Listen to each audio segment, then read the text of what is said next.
I'm Dr. Orion Taraban, and this is Psych Hacks, Better Living Through Psychology. And the topic of today's short talk is Find Your Ugly Duckling. I did one for the ladies, now this one's for the men. Hey fellas, I'm talking to you today. And I'm going to share with you what I believe to be an optimal dating strategy with respect to finding a suitable female partner. As a guy, I know that we're primarily attracted to physical attributes. And you know what? God bless it, there's nothing quite like a beautiful woman, right? However, this priority can really get a guy into trouble. Now, I'm 39 years old, and I've dated many, many women in my life, including some that I would consider 9s and 10s, like internationally gorgeous women. And while this wasn't universally the case, many of those women were extremely difficult to be in a relationship with for a variety of reasons. One of them we could call a sense of entitlement. I remember I was once in a relationship with a woman. She was 25 years old at the time, and she told me I was the first man who had ever told her no. Can you imagine what that would do to a person? Being an incredibly beautiful woman is kind of the equivalent of being some billionaire's scion.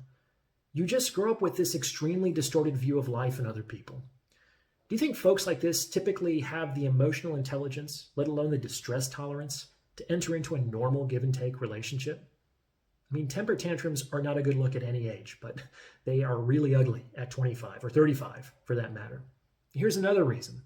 It's often the case that when women blossom earlier in life, they can receive the kind of attention and priority that disincentivizes them from developing other aspects of themselves, their personality, their interests, their skills, their career, the kinds of things that make them good and interesting and lovable, and the kinds of things that make it easier to have a relationship with them. And let me tell you, the older I get, the more effortlessness in a relationship matters to me.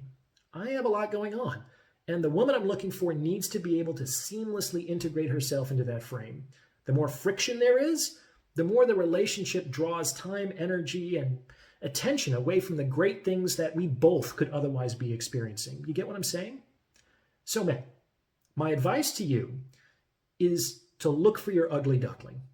This is an allusion to that Hans Christian Andersen story about a weird-looking duck who grew up to be a beautiful swan. Some women blossom at different stages in life. And I've dated some very, very attractive women who didn't really come into their own into their late 20s or even their early 30s. I know this because I've seen their pictures, and I honestly think they're better looking today than they were 10 years ago. And these women have all been significantly easier and more satisfying to relate to than the 9s and 10s. They are still plenty attractive, but they frankly just have more to offer than their looks. To find an ugly duckling, you need to pay attention to her stories. Maybe she never had a boyfriend in high school, or she was reserved in college. This can mean that she was devoting time and energy to developing herself, or some other character building exercise, like starting a business or caring for a loved one. It also likely means that she doesn't take male attention for granted. I get it. Some of those Instagram girls are total smoke shows. However, if you're going after a woman like that, get ready to compete with 10,000 other guys. And now you have the same problem as the women that are hanging out at the winner's circle. It's probably not going to work out. And you could waste a good deal of time, energy, and money in the process.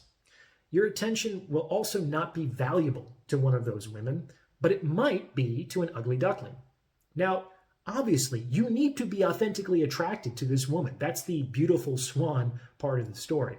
But a late blooming, after a potentially awkward character development phase, can be a very positive sign for mate selection.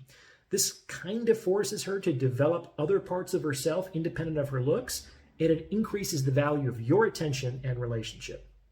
What do you think? Remember to like, comment, and subscribe for the algorithm. And if you'd like to schedule a consultation, you can reach me at psychhackspodcast@gmail.com. Thanks for listening.